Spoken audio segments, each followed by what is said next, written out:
Ndege ndogo aina ya Piper PA-31T imeanguka hii leo Julai 8 mwaka 2026 katika eneo lenye uoto wa asili karibu na Meia Praia katika mji wa Navegantes nchini Brazil, muda mfupi kabla ya kufika katika uwanja wa ndege wa mji huo. Ajali hii imesababisha taharuki kubwa miongoni mwa wakazi wa eneo hilo, huku kamera za usalama CCTV zikirekodi tukio zima la kuanguka kwa ndege hiyo. Kwa mujibu wa taarifa za awali, ndege hiyo ilikuwa imeondoka katika mji wa Portobello kuelekea Navegantes ikiwa na watu wawili ndani. Ilipokuwa ikikaribia kutua, ilipata tatizo lililosababisha kushindwa kuendelea na safari yake salama kabla ya kuangukia kwenye vichaka na uoto wa asili uliopo karibu na eneo la Meia Praia, umbali mfupi kutoka uwanja wa ndege. Video zilizonaswa na kamera za usalama zinaonyesha ndege hiyo ikishuka kwa kasi isiyo ya kawaida kabla ya kutoweka nyuma ya miti na kuanguka. Muda mfupi baadaye, moshi ulionekana ukitanda katika eneo la tukio, jambo ambalo liliwafanya wakazi kutoa taarifa kwa huduma za dharura. Baada ya kupokea taarifa hizo, vikosi vya zimamoto, wahudumu wa afya, polisi na timu za uokoaji vilifika haraka eneo la ajali na kuanza operesheni ya kuokoa waliokuwa ndani ya ndege hiyo.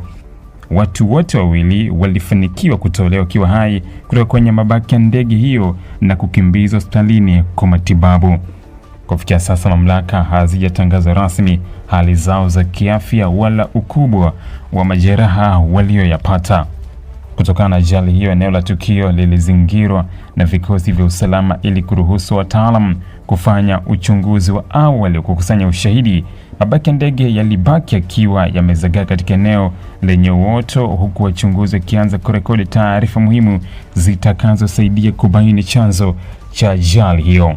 Mamlaka za usafiri wa anga nchini Brazil zimeanzisha uchunguzi rasmi wa tukio hilo. Uchunguzi huo utajumuisha kuchambua hali ya kiufundi ya ndege, rekodi za mawasiliano ya rubani na waongoza ndege, taarifa za safari pamoja na hali ya hewa iliyokuwa wakati huo. Pia video za CCTV zinatarajiwa kwa sehemu muhimu ya ushahidi katika kubaini mlolongo wa matukio kabla ya ndege kuanguka. Hadi sasa kuna taarifa rasmi zinazoonyesha kuwa kulikuwa na hitilafu ya kiufundi, kosa la kibinadamu au sababu nyingine iliyopelekea ajali hiyo. Maafisa wameeleza kuwa ni mapema mno kutoa hitimisho, huku wakisema kuwa uchunguzi wa kina utaendelea hadi chanzo halisi kitakapobainika. Ajali hiyo imeibua wasiwasi kuhusu usalama wa ndege zinazofanya safari ndani nchini Brazil.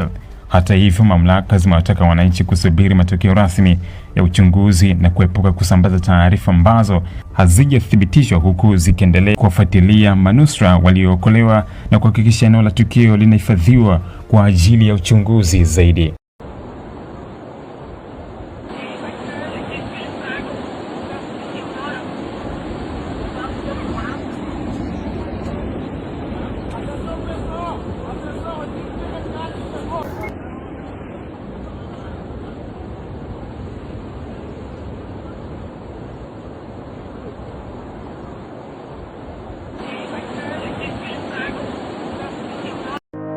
Ili kuwa mwanafamilia bora wa Global TV, usisahau kusubscribe, like, kushare na kucomment.